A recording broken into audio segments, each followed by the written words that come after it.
Your Excellency, President Lee Jae-myung, Excellencies, leaders of APEC communities. First, allow me to thank President Lee and the government of the Republic of Korea for its leadership of APEC in convening this economic leaders meeting in Gyeongju and for its excellent arrangements. We meet today at a time of global uncertainty.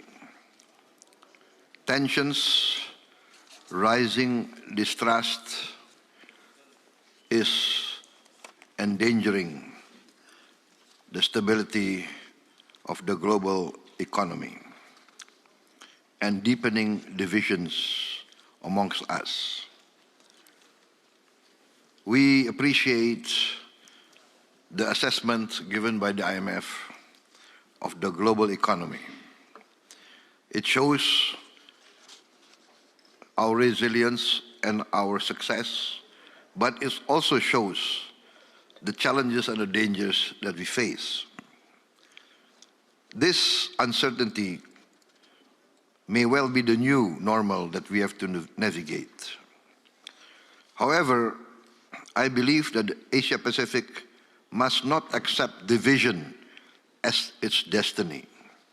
We must rise above suspicion, fear, and we must rebuild trust amongst ourselves and amongst the global economy.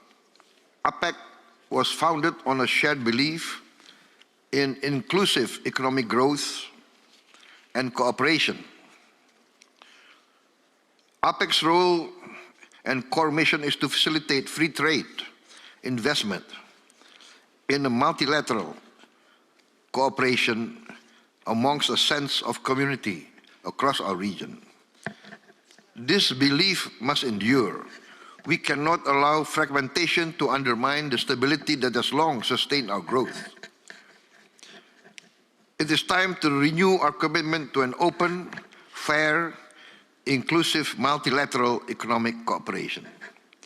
Indonesia is committed to a rules-based multilateral trade system with the WTO as its core, and to ensure that everyone competes on a level playing field.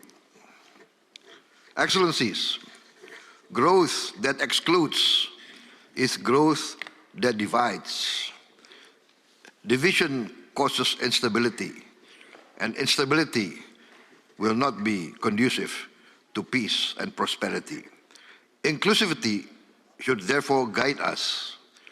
Sustainability must also always be our guiding compass for a safe future for the world. APEC must ensure that the benefits of trade and investment reach everyone so that no economy is left behind. Our public-private collaboration needs to be oriented towards the people-centered cooperation and economy. Empowering small businesses through digital and financial access is crucial to help integrate into a global value chain. In Indonesia, we are translating this principle to action through our national program, which empowers small businesses and cooperatives to realize their potential, foster prosperity, and contribute to a more sustainable future. We have great challenges facing us, facing Indonesia, the challenges of corruption, the challenges of smuggling, the challenges of fraud, and we need cooperation amongst the APEC communities, because smuggling amongst our countries will not benefit our economies. The narcotics danger, the drugs also is a danger to our stability and to our future. This is very serious because this is also transnational. We must cooperate multilaterally. We cannot overcome these dangers alone.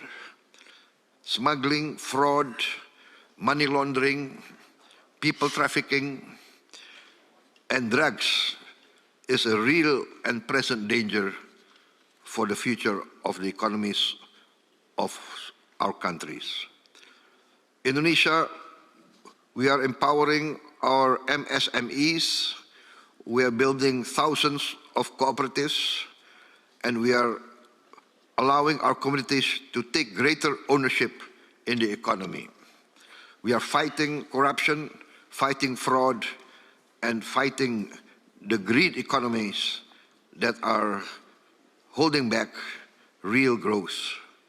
This experience positions Indonesia perhaps as a bridge builder ready to connect advanced and developing economies for the challenges ahead.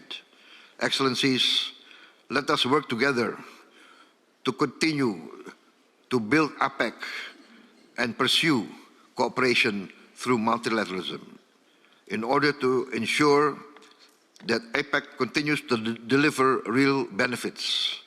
Let us work together towards this end. Thank you.